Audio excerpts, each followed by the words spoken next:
স্বামী স্ত্রী যখন আপনারা সহবাস করবেন তখন এই কাজগুলো আপনি করতে পারবেন না। এই কাজগুলো করলে আপনার উন্নতি আটকে যাবে এবং আপনি বিভিন্ন রকম রোগ ব্যাধিতে আক্রান্ত হয়ে যাবেন, অভাব-অনটন এসে যাবে। রোগ ব্যাধিতে আক্রান্ত হলে এমনিতে অভাব-অনটন কিন্তু চলে আসে। তো এই ক্ষেত্রে আপনাকে রাসূল সাল্লাল্লাহু আলাইহি ওয়াসাল্লাম সুন্নাহ কিন্তু মানতে হবে। এই ১০ টি বিষয় আমরা জানবো, সুন্নাহ বিষয়টা একটু পুঙ্খানুপুঙ্খ রূপে জানবো। যারা রাসূল সাল্লাল্লাহু আলাইহি ওয়াসাল্লামের সুন্নাহ পালন করে তাদের কোনো রকম প্রবলেম থাকে না।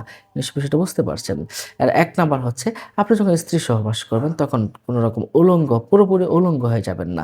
রাসূল সাল্লাল্লাহু আলাইহি ওয়াসাল্লাম বলেছেন উলঙ্গ না হওয়ার জন্য উপরে একটা কিছু দিয়ে হলেও, হালকা একটা কিছু দিয়ে হলেও আপনি রাখবেন। এটা রাখবেন। এটা যেকোনো একটা কাপড় হতে পারে। এই কাপড়টা আপনি শরীরের মাঝে দিয়ে রাখবেন ইনশাআল্লাহ। এতে করে আপনার শয়তানে নজর করতে পারবে না এবং বিভিন্ন রকম ক্ষতি থেকে আপনি হেফাজতে থাকবেন ইনশাআল্লাহ। আপনি যখন স্ত্রী সহবাস করবেন ঠিক তখন আপনি কিন্তু অজু করে নিবেন।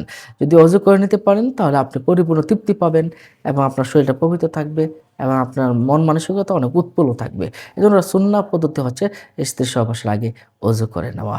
৩ নাম্বার হলো আপনি যখন স্ত্রী সহবাস শুরু করবেন তো অবশ্যই বিসমিল্লাহ পড়বেন। রাসূল সাল্লাল্লাহু আলাইহি সুন্নাহ। রাসূল সাল্লাল্লাহু আলাইহি আমাদেরকে নিজে আমাদেরকে শিক্ষা দিয়েছেন যে সহবাসের আগে এই দোয়াটা পড়ার জন্য বিসমিল্লাহ আল্লাহুম্মা জান্নিবনা শাইতান ওয়া জান্নিবিশ শাইতানা মা রাযাকতানা। যারা এই দোয়াটা পারবেন না তারা শুধু বিসমিল্লাহ বলে শুরু করবেন। তাহলে কি হবে? শয়তান জিন পড়ে এসে আপনার সাথে সহবাসে লিপ্ত হতে পারে না। যদি আপনার সাথে সহবাসে লিপ্ত হয় তাহলে দেখা যায় হিজড়া সন্তান জন্মগ্রহণ করতে পারে। সন্তানাদি খুব দুষ্ট হতে পারে, খারাপ হয়। এজন্য বিসমিল্লাহ বলে আপনি সহবাস শুরু করবেন। আপনার সহবাস শেষ হয়ে গিয়েছে, সহবাসের সাথে, সাথে আপনি গোসল করবেন না। সহবাসের সাথে, সাথে গোসল না করে আপনি একটু ওয়েট করবেন। শরীর অনেক সময় গরমাক্ত হয়ে যায়। তাহলে এই গরম অবস্থায় যদি আপনি যদি গোসল করে ফেলেন তাহলে রোগ আসতে পারে। এটা মেডিকেল সায়েন্স বলেছেন। এবং আপনি সাথে, সাথে গোসল করলে আপনার পুরুষাঙ্গ থেকে বীর্যটা কিন্তু পুরোপুরিভাবে বের হলো না। পরে আস্তে, আস্তে কিন্তু বের হবে। এজন্য প্রস্রাব করে নিতে হবে। তারপর প্রস্রাবের পরে আপনি আ যখন পরিষ্কার হয়ে যাবে তখন আপনি গোসল করে নিবেন। আর আরেকটা হলো অনেকেই আছে খুব দেরি করে ফেলে। ৩ ঘন্টা, ৪ ঘন্টা, ৫ ঘন্টা গোসল না করে থাকে। এটা কিন্তু খুবই একটা খারাপ কাজ। এটাও কিন্তু ভালো কাজ নয়। জমিন তার জন্য বদদোয়া করতে থাকে। ফেরেশতারা তার জন্য বদদোয়া থাকে এবং খারাপ সংস্পর্শ তার কাছে আসে। হ্যাঁ?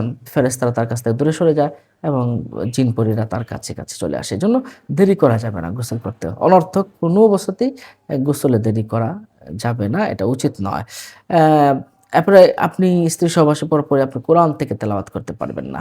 কোরআনকে স্পর্শ করতে পারবেন না। লা ইয়ামাসসুহু ইল্লাল মুতাহহারুন। আপনি আল্লাহ পাক বলেছেন অপবিত্র অবস্থায় কোরআন স্পর্শ করা যায় না।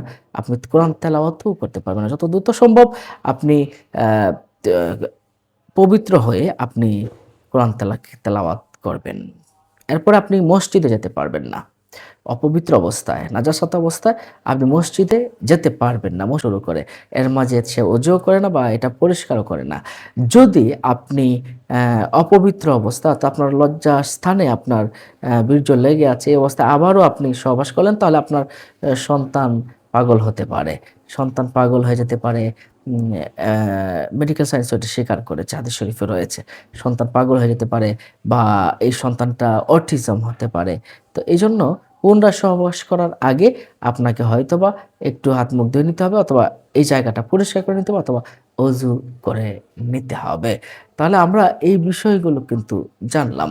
অযথা আমরা সময় নষ্ট না করে দীর্ঘক্ষণ ইবাদত বন্দেগীতে গাফেল না থেকে আসুন আমরা যখনই স্ত্রী সহবাস হয়ে যাবে তার পরের সময়টা যেন আমরা কি করতে পারি? গোসল করে পাক-পবিত্র হয়ে আল্লাহর কাজে আমরা মশগুল থাকতে পারি। আমরা শয়তানকে কোনো রকম সুযোগ না দেই, জিন-পরীকে কোনো রকম সুযোগ না দেই। এই ভুলগুলোর কারণে আমাদের উপর বিভিন্ন রকম সমস্যাগুলো কিন্তু লেগে থাকে, পরিবারে অশান্তি লেগে থাকে এবং আমাদের শরীরে বিভিন্ন রকম রোগ ব্যাধিগুলো বাসা বাঁধে। দেখা গেল কেউ কেউ স্ত্রী সহবাস করার পরে পুরাপুরি বের না করে শুয়ে থাকে। হ্যাঁ? এজন্য প্রস্রাব করা উচিত। প্রস্রাব করলে ভিতর থেকে বীর্যটা বের হয়ে যায়। আর বীর্যটা বের হয়ে গেলে আপনার পুরুষাঙ্গটা সুস্থ থাকে। আপনি নিজেও শারীরিকভাবে সুস্থ থাকবেন।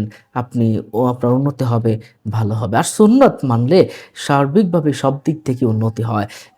অর্থনৈতিকভাবে উন্নতি হয়, মানসিকভাবে উন্নতি হয়, শারীরিকভাবে উন্নতি হয়। সুন্নত মানলে আসুন আমরা রাসূল সাল্লাল্লাহু আলাইহি ওয়াসাল্লামের সুন্নাহগুলো মানি। অন্য ভাই বোনদেরকে জানাতে শেয়ার করে দিন। ভালো থাকুন, সুস্থ থাকুন। আসসালামু আলাইকুম ওয়া রাহমাতুল্লাহ।